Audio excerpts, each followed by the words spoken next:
Eu sou João Batista. Eu postei um vídeo com o título A Expiação Substitutiva.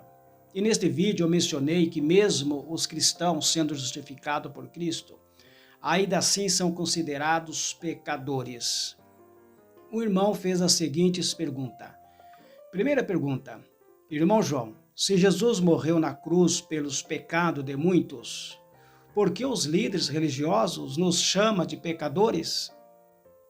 Segunda pergunta: por que temos que batizar para arrependimento de pecados?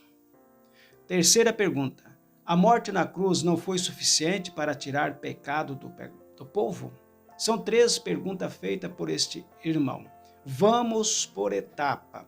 A primeira pergunta: se Jesus morreu na cruz pelos pecados de muitos, por que os líderes religiosos nos chamam de pecadores? Paulo disse em Romanos 7, 17 e 20, de maneira que agora já não sou eu que faço isso, mas o pecado que habita em mim. Porque eu sei que em mim, isto é, na minha carne, não habita bem algum. E com efeito, o querer está em mim, mas não consigo realizar o bem. Porque não faço o bem que quero, mas o mal que não quero, este faço. Ora, se faço o mal que não quero, já não faço eu, mas o pecado que em mim habita. Então, meus irmãos, mesmo sendo filhos de Deus, ainda somos considerados pecadores. Quando os líderes ensinam que ainda somos pecadores, eles não estão dizendo que podemos pecar, mas sim que, tristemente, ainda pecamos, como vimos na própria narrativa de Paulo. Segunda pergunta: por que temos que batizar para arrependimento de pecados? Não devemos confundir o batismo do arrependimento anunciado por João Batista em Mateus 3:2 com o batismo anunciado pelos apóstolos logo após a ressurreição de Jesus.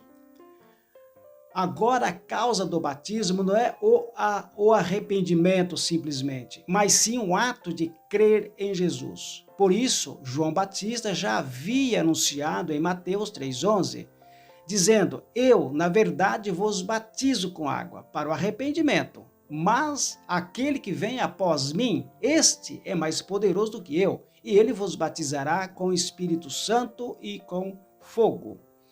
Após o sacrifício expiatório de Jesus na cruz, o batismo será realizado somente aos que crerem e aceitar a Jesus como seu Salvador. Marcos 16, 15, 16 diz assim: quem crer e for batizado será salvo. Quem não crer será condenado. Terceira e última pergunta: a morte na cruz não foi suficiente para tirar o pecado do povo? Sim, ela foi suficiente.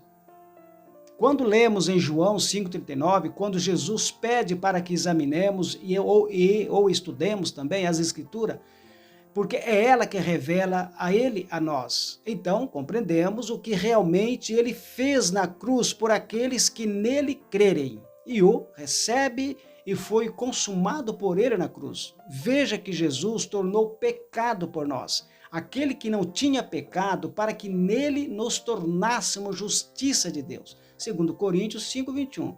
Agora somos considerados justos diante de Deus. Jesus tomou os nossos pecados e em troca nos deu a sua justiça.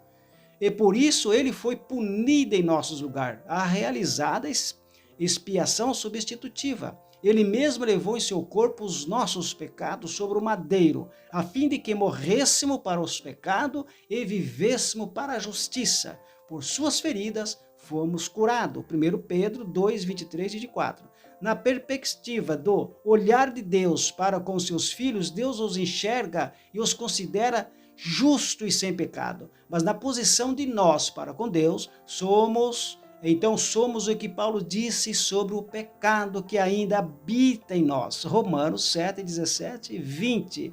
Só seremos perfeitos quando formos glorificados com corpos incorruptíveis e incontamináveis. 1 Coríntios 15, 33 e 58. O castigo que nos trouxe esta paz e segurança estava sobre ele, e pelas suas feridas fomos curados. Isaías 53, 4, 5. Os pecadores que ouvem e recebem o evangelho da salvação, Efésios 1, 13 e 14, Deus os faz justo e sem pecado, pois a justiça de Cristo os cobriu, e isto nos fez justo. E neste resto de vida que ainda temos que passar aqui na terra, que é o que Paulo se lamentou em Romanos 7,17. De maneira que agora já não sou eu que faço isto, mas o pecado que ainda habita em mim. Tenha a todos um excelente dia e até mais, se assim Deus o permitir.